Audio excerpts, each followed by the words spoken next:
Hola, mis queridos educandos.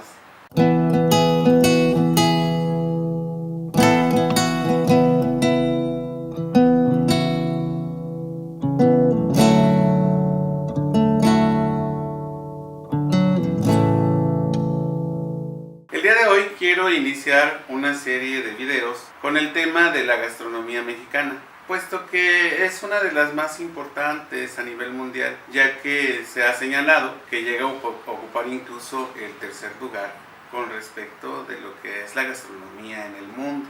Y eso se debe a la gran variedad de elementos que utiliza, sobre todo de tipo vegetal, y a partir de ahí también incluso pues todas las demás influencias que ha recibido, debido a que nuestro pueblo pues ha sido dominado en algunas ocasiones por diferentes tipos de grupos. Entonces el día de hoy vamos a dedicar este video para hablar acerca de lo que serían los alimentos que México aportó al mundo. Bien, para empezar vamos a señalar que la alimentación básica del hombre prehispánico no contemplaba mucho lo que eran las carnes. De hecho, esto se hacía de manera casual y básicamente su alimentación en una gran parte de ella pues era vegetariana. Incluso pues se considera que hay algunos vegetales que son prácticamente adorados como si fueran dioses. En este caso pues aparecen por ahí el maguey, por ejemplo, el maíz y algunos otros elementos que van a ir apareciendo dependiendo del lugar donde se desarrolle la cultura. Puesto que México se ha dividido culturalmente en dos o tres zonas muy interesantes. Una de ellas sería Aridoamérica, donde prácticamente no encontramos una gran vegetación. La otra sería Oasis América, donde aparece una vegetación más bien de cactáceas y otro tipo de plantas más, digamos que no tan variadas, pero que sí aportan cierto elemento de poder retener agua y ese tipo de cosas. Y ya pues del centro al sur del país tenemos la zona mesoamericana, donde básicamente pues tenemos una enorme variedad de plantas, las cuales se utilizaron para la alimentación básica de los individuos. Ahora, si nos fijamos por ejemplo en el grupo Nahua, que es digamos, uno de los más reconocidos e importantes en el centro del país, pues su dieta básicamente constaba de 5 elementos. Lo que sería el maíz como una base, el frijol, lo que es el tomate, la calabaza y el chile. Y de estos alimentos pues abundaron en lo que sería la gastronomía mesoamericana. Pero la situación no es tanto así, tan simple, ya que del maíz como del frijol y como del chile se llegaron a obtener por hibridación una gran cantidad de tipos diferentes de estos elementos. Por ejemplo, el maíz, nosotros conocemos alrededor de 4 o 5 que son los que se manejan más en la actualidad de manera común, que sería el maíz blanco, que generalmente lo utilizan para los calditos y ese tipo de cosas, ¿no? El maíz amarillo, con el cual se realiza lo que sería el nixtamal para la confección de las tortillas y todo ese tipo de cosas. Lo que sería el maíz palomero, que lo utilizamos para hacer las famosas palomitas, ¿verdad? Para acompañar en el cine. Lo que sería el maíz cacahuacintle, que es ese grande, el que se utiliza sobre todo para la confección del pozole. Entonces por eso también se le conoce como maíz pozolero. Y así, una gran variedad, las hay de diferentes colores, hay azules, hay negros, hay verdes, hay rojos, etcétera, etcétera. Pero todos ellos fueron variaciones que se hicieron de una misma planta. El maíz, como nosotros lo conocemos, no era así, sino fue una hibridación que lograron los pueblos mesoamericanos. El cereal original del que partió era uno muy simple que le llamaban cenizo, así ha de haber estado, me imagino. Pero de ahí se hicieron hibridaciones, sobre todo escogiendo las mejores semillas de estos cereales para ir mejorando la calidad del mismo. Y pues con la implementación de diferentes tipos de otros vegetales, pues ellos fueron creando estas variedades. Lo mismo sucede, por ejemplo, con el chile. El chile tiene una gran variedad, pero se dice que llegaron a ser más de 400 variedades, sobre todo por la manera en que ellos lo trataban. Porque resulta que al chile originalmente se le consumía verde, pero después ellos encontraron la manera de irlo secando, de irlo madurando, de irlo tratando, de modo de que una misma variedad de chile, por ejemplo, puede tener 4 o 5 diferentes híbridos. Por ejemplo, sucede con el chile poblano, que es el chile que ahora se usa para rellenar, ¿no? Que dependiendo de la forma en que lo secan o la forma en que lo ahuman o lo tratan, puede hacer varias especies, como sería el chile morita, el chile pasilla, el chile colorado, el chile ancho, etcétera, etcétera. Y muchos de estos se utilizan por su variedad porque pueden variar desde lo más picoso hasta lo más dulce. Esto en este caso, pero también existen otras variedades como el habanero, como el chile jalapeño, que también se le conoce como cuaresmeño, y que al secarlo de cierta manera, dejarlo madurar y luego secarlo, hace lo que sería el chile chipotle. O el chile chilaca, que al secarlo desde otro punto de vista, pues puede llegar a ser el famoso chile cascabel. O guajillo, que también le llaman, etcétera, etcétera. O sea, de eso, pues hay una gran variedad enorme.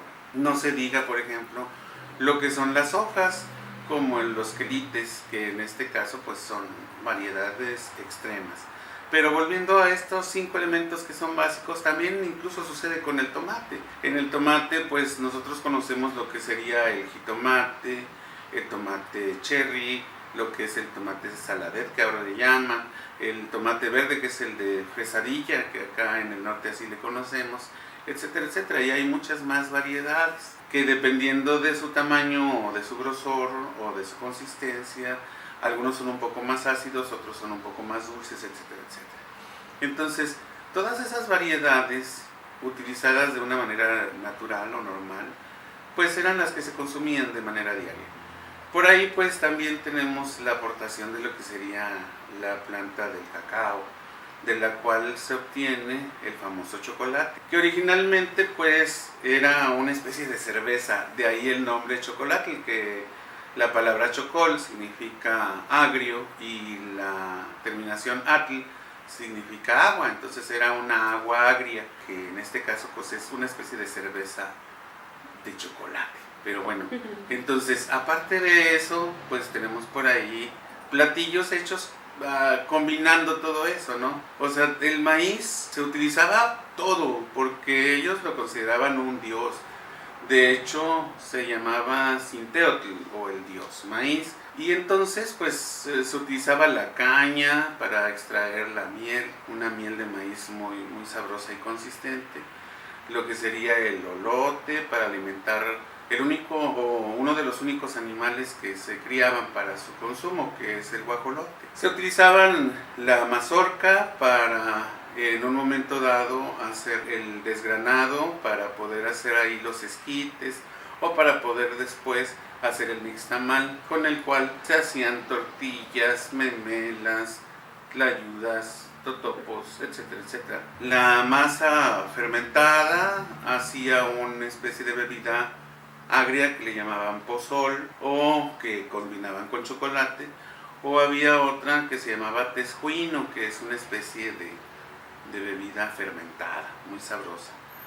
Estaba también el atole, que podría ser dulce o podría ser picoso, como el chilatole, por ejemplo. Y todavía incluso se utilizaban las flores del maíz para hacer una especie de té medicinal para limpiar problemas renales y ese tipo de cosas. Y llegará el momento de que incluso se utilizaban los hongos que le salían al maíz, que es el famoso huitlacoche, que viene de la raíz huitla, que significa como excremento o algo así.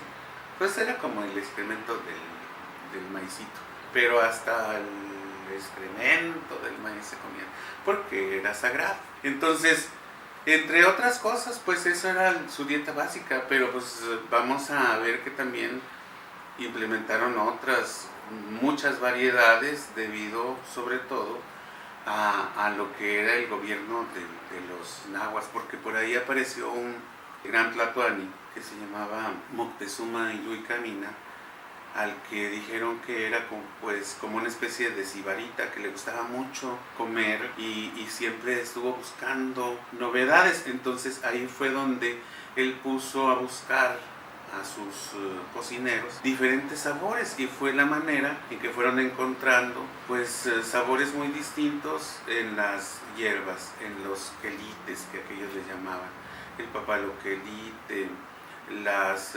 verdolagas, los berros, etcétera, etcétera, una serie de diferentes hierbitas que combinadas ya sea con el chile, con el tomate, con los frijoles, etcétera, etcétera, daban unos sabores muy interesantes. Y fue hasta este momento, cuando Moctezuma Iluy Camina, cuando empezaron ellos a buscar el sabor de las carnes. Básicamente ellos entrenaron, o más bien domesticaron dos especies para el consumo humano. Uno fue el perro, que era el famoso Xoloescuintle o Tepezcuintle, y el otro fue el pavo, que ellos le llamaban Hueyxolotl. La palabra Huey es náhuatl, significa grande, y la palabra Xolotl significa monstruo. Entonces el guajolote era un animal muy grande, o sea, de los pocos animales grandes que habían así cerca de ellos. Entonces ellos decían que era un monstruote, ¿no? El hueyxolotl o guajolote era un monstruote.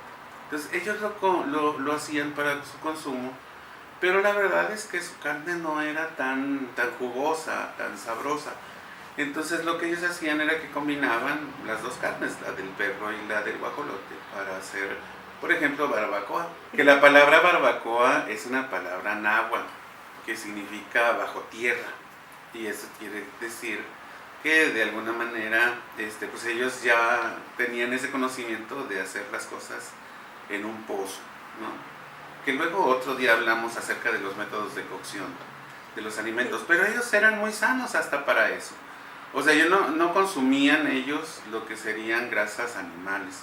Sí, de otra manera, pues ellos consumían algunas aceites vegetales, pero estos eran, por ejemplo, al moler la semilla del ajonjolí o la semilla del cacahuate o las semillas de algunos chiles, etcétera, etcétera, de ahí obtenían ellos esas sustancias grasosas, y con eso ellos guisaban, ¿verdad? Pero la mayor parte de sus alimentos eran cocidos de manera natural, ya sea sobre las brasas o directamente al fuego, o en la implementación de aquel famoso comal, ¿verdad? Que también fue una invención de ellos. E incluso llegaron a desarrollar lo que sería una olla de vapor, la famosa vaporera, porque lógicamente para hacer los tamales ocupaban una serie de objetos de este tipo. Que también luego vamos a hablar que existen variedad de tamales, porque hay tamales dependiendo de la región, que se hacían pues básicamente de maíz, pero les iban implementando otro tipo de cosas, además de que también los envolvían ya sea con hojas de maíz, con hojas de plátano, con hoja santa, bueno, en fin, una serie de elementos. Pero dieta básica de la que les hablaba, en la que solamente hay 5 elementos, era porque el antiguo mexicano creó un método muy efectivo para la siembra en espacios reducidos, que fue el sistema de la milpa. Entonces ellos hacían una serie de hileras donde plantaban cañas de maíz, y sobre estas pues se enseñaron a cultivar algunas plantas trepadoras. En este caso el tomate es una planta trepadora, lo mismo que la calabaza, lo mismo que el frijol, y sobre la caña se iban trepando estos cultivos. El único que era un poco diferente pues era el chile, porque el chile generalmente se da de manera arbustiva, entonces ese era aparte. Pero los otros pues se aprovechaban muy bien para poder utilizarlo para poder confeccionar todo ello. Ahora, la verdad es que ellos dicen que había 400 variedades de frijol, 400 variedades de maíz, 400 variedades de chile, pero un secreto, lo que pasa es que su número superlativo era el 400, o sea, ellos contaban de 20 en 20, porque pues fue una forma de desarrollar sus matemáticas. La explicación lógica sería la siguiente: los árabes, por ejemplo, contaban de 10 en 10 porque ellos utilizaban babuchas, entonces tenían los pies cubiertos, entonces contaban con los dígitos de la mano, entonces son 10. Como estos hombres pues estaban más bien descalcitos o llevaban sus famosos cacles, que era una especie de envoltorio de piel sobre los pies, pues tenían los dedos descubiertos, entonces contaban con los 10 dedos de la mano y los 10 dedos de los pies, entonces así contaban de 20 en 20. Por ahí decían que si hubieran estado encueraditos a lo mejor no les salen las cuentas porque serían de 21 en 21 o de 23 en 23, pero pues eso es una suposición. La verdad es que esta cuenta vigesimal llegaba hasta un número superlativo que era precisamente 400.